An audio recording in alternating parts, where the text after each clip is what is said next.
मित्रांनो, जर तुम्ही 2026 मध्ये MBA किंवा MMS CET देणार असाल, तर हा व्हिडिओ तुमच्यासाठी अत्यंत महत्त्वाचा असणार आहे. कारण विद्यार्थी मित्रांनो, आजच्या या व्हिडिओमध्ये आपण या परीक्षेविषयी डिटेल माहिती पाहणार आहोत.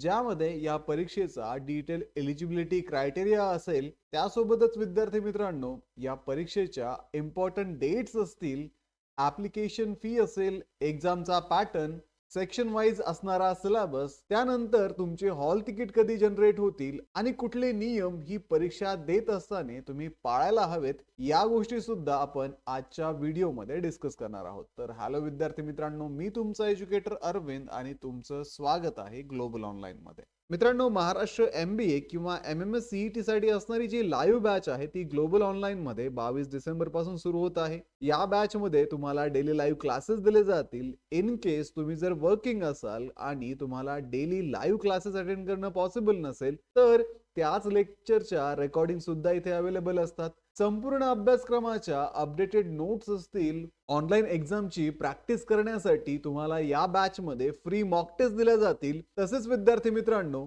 MCQ ची प्रॅक्टिस होण्यासाठी 2000 पेक्षा अधिक MCQ सुद्धा तुम्हाला या बॅच मध्ये दिले जाणार आहेत. आणि मित्रांनो, ही बॅच फक्त तुमची एक्झाम होऊपर्यंतच नव्हे, तर अगदी तुमच्या ऍडमिशन पर्यंत तुम्हाला गाईड करण्याचं काम करणार आहे. तर बॅचला जॉईन करण्यासाठी स्क्रीनवरती दिलेल्या नंबरवरती तुम्ही व्हॉट्सअप करू शकता किंवा प्ले स्टोअरवरती जाऊन तिथेही ग्लोबल ऑनलाईन ऍप मध्ये महाराष्ट्र MBA CET 2026 हा कोर्स तुम्ही जॉईन करू शकता. तर विद्यार्थी मित्रांनो, लवकरात लवकर या कोर्सला जॉईन करा आणि महाराष्ट्रातल्या टॉपच्या MBA कॉलेजमध्ये ऍडमिशन घेण्याची तयारी आत्ताच सुरू करा.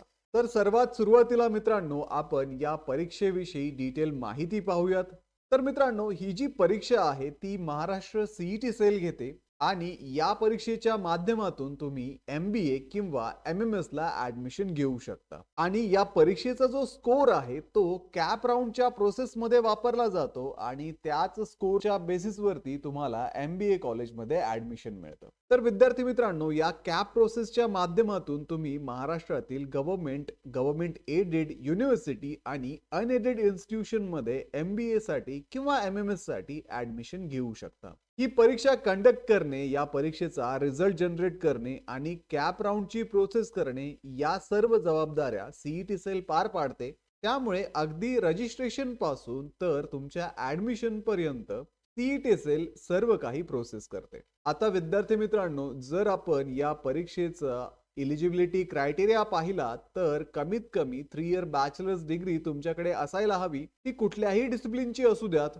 जर तुम्ही ओपन कॅटेगरी मधून येत असाल तर तुम्हाला मिनिमम 50% मार्क्सची इथे आवश्यकता असते. आणि जर तुम्ही रिझर्व्ह कॅटेगरी मधून येत असाल किंवा फिजिकली हँडिकॅप कॅटेगरी मधून येत असाल तर 45% मिनिमम तुम्हाला तुमच्या बॅचलर्स डिग्री मध्ये असणं आवश्यक आहे. त्यानंतर विद्यार्थी मित्रांनो, जर तुम्ही डिग्रीच्या फायनल इयरला असाल तरीही तुम्ही ही परीक्षा देऊ शकता. आणि तुमची जी डिग्री आहे ती UGC अप्रूव्ड युनिव्हर्सिटी मधून असेल तरच तुम्ही या परीक्षेला एलिजिबल असाल. या परीक्षेचे जे रजिस्ट्रेशन्स आहेत ते साधारणतः 25 डिसेंबरच्या आसपास सुरू होतात आणि पूर्ण 1 महिना या रजिस्ट्रेशनला वेळ दिलेला असतो. त्यानंतर परीक्षेपूर्वी साधारणतः 10 ते 12 दिवस तुमचे हॉल तिकीट ऑनलाईन पद्धतीने CETच्या वेबसाईट वरतीच अवेलेबल असतात. आणि विद्यार्थी मित्रांनो, या वर्षीपासून MBA CET जी आहे ती आता वर्षातून 2दा होणार आहे. तर 6 ते 8 एप्रिल 2026 ला तुमची पहिली परीक्षा असेल आणि 9 मे 2026 ला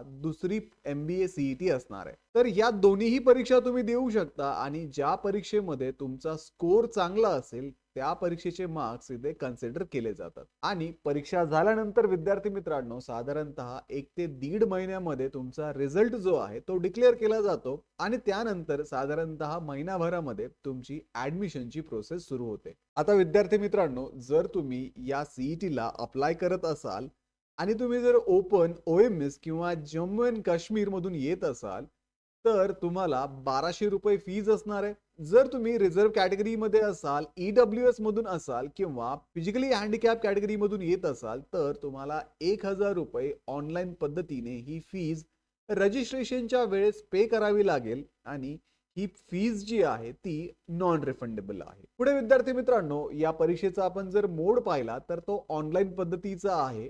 आणि तुम्हाला 150 मिनिटे म्हणजेच 2.5 तास ही परीक्षा देण्यासाठी असतात. या परीक्षेचं मीडियम हे इंग्लिश असून टोटल 200 मार्कांची ही परीक्षा असणार आहे. तुम्हाला 200 प्रश्न या परीक्षेमध्ये विचारले जातील. प्रत्येक प्रश्नाला इथे 1 मार्क असून या परीक्षेमध्ये कुठल्याही प्रकारची निगेटिव्ह मार्किंग सिस्टीम नाहीये आणि प्रत्येक प्रश्नाला तुम्हाला इथे 5 ऑप्शन दिलेले असणार आहे. थोडक्यात विद्यार्थी मित्रांनो, तुम्हाला प्रत्येक प्रश्न सॉल्व्ह करण्यासाठी 1 मिनिटांपेक्षा कमी वेळ असणार आहे, कारण 200 प्रश्न तुम्हाला 150 मिनिटांमध्ये सॉल्व्ह करायचे आहे. प्रत्येक प्रश्नाला इथे 5 ऑप्शन असल्यामुळे या परीक्षेची जी डिफिकल्टी लेवल आहे ती मीडियम टू हार्ड असणार आहे. त्यामुळे विद्यार्थी मित्रांनो, तुम्हाला या परीक्षेची प्रॅक्टिस, एमसीक्यू सॉल्व्ह करण्याची प्रॅक्टिस आत्तापासूनच सुरू करायला हवी आणि त्यासाठीच ग्लोबल ऑनलाईन मध्ये तुम्हाला फुल सिलेबस मॉक टेस्ट दिल्या जातात. तसेच सेक्शन वाइज मॉक टेस्ट पण दिला जात असून 2000 पेक्षा अधिक एमसीक्यूचा संच सुद्धा दिला जातो, जेणेकरून तुमची मॅक्सिमम एमसीक्यू ची प्रॅक्टिस होते आणि या परीक्षेसाठी तुम्ही रेडी होता आणि कमीत कमी वेळेमध्ये जास्तीत जास्त एमसीक्यू सॉल्व्ह कसे करता येतील यासाठी सुद्धा तुम्हाला इथे गाईड केलं जातं. त्यानंतर मित्रांनो, जर आपण मार्क्स डिस्ट्रीब्युशन पाहिलं तर लॉजिकल रिझनिंग मधून 75 मार्क्सचे क्वेश्चन तुम्हाला विचारले जातात. ॲब्स्ट्रॅक्ट रिझनिंग मधून 25 मार्क्सचे प्रश्न विचारतात. क्वांटिटेटिव्ह ॲप्टिट्यूड मधून 50 मार्क्सचे प्रश्न विचारले जातात. वर्बल ॲबिलिटी आणि रीडिंग कॉम्प्रिहेन्शन मधून तुम्हाला 50 मार्क्सचे प्रश्न या परीक्षेमध्ये विचारले जातात. आता विद्यार्थी मित्रांनो, ग्लोबल ऑनलाईनच्या लाईव्ह बॅच मध्ये या सर्व विषयांवरती तुमचे लाईव्ह क्लासेस घेतले जातात आणि हे जे क्लासेस आहेत ते इंटरॅक्टिव्ह स्वरूपाचे असून क्लास चालू असताना जर तुम्हाला एखादा टॉपिक समजला नसेल, एखादी कॉन्सेप्ट समजली नसेल, तर तुम्ही लगेच आमच्या एज्युकेटर्सला सुद्धा विचारू शकता आणि आमचे एज्युकेटर्स सुद्धा तुमच्या शंकेचं निरसन लगेच करतात. तर विद्यार्थी मित्रांनो, लाईव्ह लेक्चर्स आणि मल्टिपल रिव्हिजन्सच्या माध्यमातून तुमचा संपूर्ण सिलेबस परीक्षेपूर्वी कव्हर केला जातो आणि तुम्हाला या परीक्षेसाठी रेडी केलं जातं, ज्यामध्ये तुम्हाला या परीक्षेमध्ये 90 पेक्षा अधिक पर्सेंटाइल कसे मिळतील याविषयी सुद्धा गाईड केलं जातं. आता विद्यार्थी मित्रांनो, जर आपण या परीक्षेचा सिलेबस पाहिला तर रिझनिंग मधून लॉजिकल, एनालिटिकल आणि नॉन व्हर्बल रिझनिंग मधून क्वेश्चन विचारले जातात. क्वांटिटेटिव्ह ॲप्टिट्यूड मधून अरिथमेटिक, अल्जेब्रा, जिओमेट्री आणि डेटा इंटरप्रिटेशन वरती प्रश्न येतात. वर्बल ॲबिलिटी मधून ग्रामर, व्होकॅब्युलरी फोकस आणि रीडिंग कॉम्प्रिहेन्शन वरती प्रश्न विचारतात. त्यामुळे विद्यार्थी मित्रांनो, असा वॉस्ट सिलेबस तुमचा या परीक्षेसाठी असणार आहे आणि तुम्हाला स्पीड आणि ॲक्युरेसी वरती जास्त फोकस करणं या सिलेबस मधनं अपेक्षित आहे. पुढे विद्यार्थी मित्रांनो, ज्यावेळेस तुमचे हॉल तिकीट जनरेट होतात तर ते हॉल तिकीट तुम्हाला महाराष्ट्र सीईटी सेलच्या ऑफिशियल वेबसाईट वरती मिळतात आणि परीक्षेला जात असताना तुम्हाला हे हॉल तिकीट आणि तुमचा फोटो सोबत घेऊन जावा लागतो. सोबतच विद्यार्थी मित्रांनो, एक व्हॅलिड आयडेंटिटी प्रूफ पण तुमच्याकडे असावं लागतं, ज्यामध्ये तुमचं आधार कार्ड असेल, पॅन कार्ड असेल, परमनंट ड्रायव्हिंग लायसन असेल, अशा पद्धतीचे आयडी प्रूफ्स तुम्हाला इथे लागतात.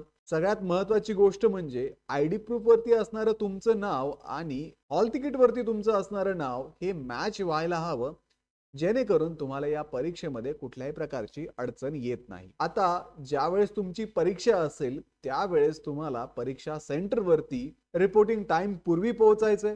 परीक्षा हॉलमध्ये तुम्हाला कुठल्याही प्रकारचं electronic gadget, mobile phone allow केलं जाणार नाहीये. तुम्हाला स्क्रीनवरती ज्या इन्स्ट्रक्शन्स दिलेल्या असतील त्या स्ट्रिक्टली तुम्हाला फॉलो कराव्या लागतील आणि तुम्हाला जे रफ शीट या परीक्षेमध्ये दिले जातात ते परत तुम्हाला परीक्षा हॉलमध्ये जमा करावे लागतात. आता जे विद्यार्थी फिजिकली हँडिकॅप आहेत, ज्यांना स्क्राइब फॅसिलिटीची गरज आहे, अशा विद्यार्थ्यांना प्रत्येक तासाला 20 मिनिट एक्स्ट्रा मिळतात आणि ज्यावेळेस तुम्ही परीक्षेला ऍप्लिकेशन करत असाल त्याच वेळेस तुम्हाला स्क्राइब फॅसिलिटी निवडावी लागते आणि जो स्क्राइब असेल तो कॅन्डिडेट सीईटी कॅन्डिडेट नसायला हवा, हे सीईटीने इथे स्पष्ट केलेलं आहे. पुढे विद्यार्थी मित्रांनो, या परीक्षेमध्ये तुम्हाला काही नियम पाळावे लागतात. जर तुम्ही हे नियम पाळले तर तुम्हाला या परीक्षेला बसू दिलं जातं, अदरवाईज तुम्हाला त्या परीक्षेमध्ये डिस्क्वालिफाय केलं जातं. तर परीक्षेमध्ये तुम्हाला चीटिंग अलाउ नाहीये. कुठल्याही प्रकारचं इलेक्ट्रॉनिक गॅजेट तुमच्याकडे परीक्षेच्या वेळेस नसावं. कॅन्डिडेटची चुकीची इन्फॉर्मेशन देणं तुमचं कॅन्डिडेचर कॅन्सल करू शकते आणि या सर्व गोष्टीमध्ये सीईटी सेल जो निर्णय घेईल तो निर्णय तुम्हाला बाध्य असणार आहे. अशा पद्धतीने तुम्हाला हे नियम पाळणं महत्त्वाचं आहे या परीक्षेविषयी तुम्हाला जर अधिक माहिती हवी असेल तर ग्लोबल ऑनलाईनला आत्ताच सबस्क्राईब करून ठेवा. कारण विद्यार्थी मित्रांनो, परीक्षेविषयी असणारे रेग्युलर अपडेट्स या चॅनलवरती मी घेऊनच येत असतो. सोबतच तुम्ही सीईटी सेलच्या ऑफिशियल वेबसाईटवरती जाऊ शकता. त्यांचा टोल फ्री नंबर इथे प्रोव्हाइड केलेला आहे. त्या नंबरवरती तुम्ही सकाळी 10 ते संध्याकाळी 6 या वेळेमध्ये कॉन्टॅक्ट करून सीईटी विषयी अजून डिटेल माहिती तुम्ही घेऊ शकता. आणि या सगळ्या गोष्टींसोबतच विद्यार्थी मित्रांनो, सीईटीचा अभ्यास करणं पण तितकंच महत्त्वाचं आहे. आणि हा अभ्यास करत असताना विद्यार्थी मित्रांनो, या सीईटीला प्रिपेअर करत असताना तुम्हाला एक प्लॅनिंगची गरज आहे, तुम्हाला एका गाईडन्सची गरज आहे. आणि त्यासाठीच मित्रांनो, 22 डिसेंबर पासून ग्लोबल ऑनलाईनची लाईव्ह बॅच सुरू होत आहे. या बॅच मध्ये तुम्हाला डेली लाईव्ह क्लासेस दिले जातील. त्याच क्लासेसच्या रेकॉर्डिंग सुद्धा तुम्हाला इथे अवेलेबल असतील. संपूर्ण अभ्यासक्रमाच्या updated notes, pre mock test आणि 2000 पेक्षा अधिक एमसीक्यू सुद्धा तुम्हाला या बॅच मध्ये दिले जाणार आहेत. तर बॅचला जॉईन करण्यासाठी स्क्रीनवरती दिलेल्या नंबरवरती आत्ताच व्हॉट्सअप करा आणि महाराष्ट्रातल्या टॉपच्या MBA कॉलेजमध्ये ऍडमिशन घेण्याचं तुमचं जे स्वप्न आहे ते पूर्ण करण्याच्या तयारीला आत्ताच लागा. तर व्हिडिओला लाईक करा, तुमच्या मित्रांना हा व्हिडिओ शेअर करा. तुमचे जर काही प्रश्न असतील तर नक्कीच कमेंट करायला विसरू नका. तर भेटूया पुढच्या व्हिडिओमध्ये. तोपर्यंत एक्झामचं प्रिपरेशन सुरू करा. थँक्यू.